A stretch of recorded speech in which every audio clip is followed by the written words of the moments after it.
KPU akan membuka pendaftaran Capres-Cawapres mulai 19 Oktober 2023. Baca Pres Ganjar Pranowo, Prabowo Subianto, dan Anies Baswedan pun mulai ancang-ancang membidik pemilih Pulau Jawa yang jadi lumbung suara menjanjikan. Pendaftaran Capres dan Cawapres Pemilu 2024 tinggal 1,5 bulan lagi. Partai politik mulai sibuk menyusun strategi pemenangan, meraih suara pemilih, termasuk di wilayah yang kerap jadi medan pertarungan suara di Pulau Jawa. Jumlah penduduk Pulau Jawa yang besar jadi lumbung suara yang menjanjikan. Ketua DPP Partai Nasdem Effendi Khoiri optimistis dipilihnya Muhaimin Iskandar sebagai bakal cawapres Anies Baswedan bisa membidik suara pemilih di Jawa Tengah dan Jawa Timur.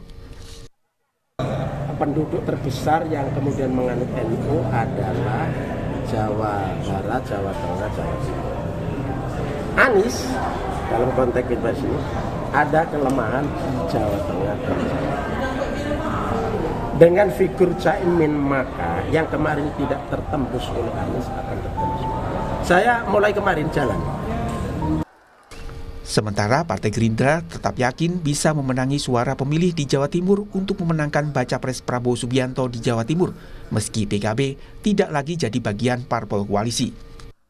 Tadi kalau ditanya mengenai bagaimana persoalan di Jawa Timur, tentunya kami Partai Gerindra sebagai partai kedua terbesar pemenang pemilu, kami juga sudah ada langkah-langkah simulasi-simulasi yang dilakukan, seandainya koalisinya dengan A dengan B, dan tentunya tidak bisa saya ungkap di sini, namun kami insya Allah siap dalam keadaan apapun.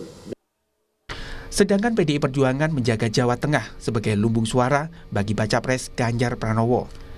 Ketua Umum PDI Perjuangan Megawati Soekarno Putri meminta seluruh kader di Jawa Tengah yang dijuluki kandang banteng untuk menjadi pelopor kemenangan Ganjar.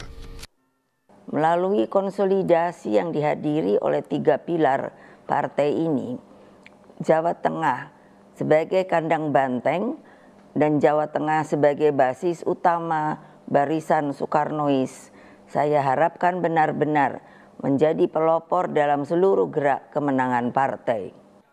Survei Litbang Kompas yang dibiayai Harian Kompas pada 27 Juli hingga 7 Agustus 2023 menunjukkan proporsi pemilih 3 baca pres. Hasilnya untuk Pulau Jawa, elektabilitas Ganjar Pranowo 39,6%, Prabowo Subianto 28,8%, dan Anies Baswedan 16,7%. Sementara untuk luar Jawa, elektabilitas Ganjar Pranowo 27,0%, Prabowo Subianto 34,7%, dan Anies Baswedan 22,3%. Jawa ini cenderung dikuasai oleh Ganjar ya. Dan dengan dukungan yang kami temukan saat ini 39,6% suara. Sementara Prabowo 28,8%, kemudian Anies di 16,7%. Nah, Ganjar ini menguasai Jawa Tengah, lalu Jawa Timur dan DIY terutama. Sedangkan Prabowo menguasai Jawa Barat dan Banten. Nah, kalau Anies ini masih unggul di Jakarta.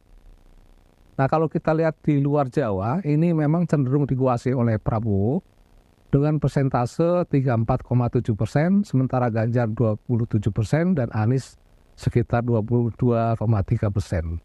Pendaftaran Capres-Cawapres akan dibuka KPU mulai 19 Oktober hingga 25 November 2023. Namun, politik masih sangat cair hingga komposisi koalisi masih mungkin bisa berubah.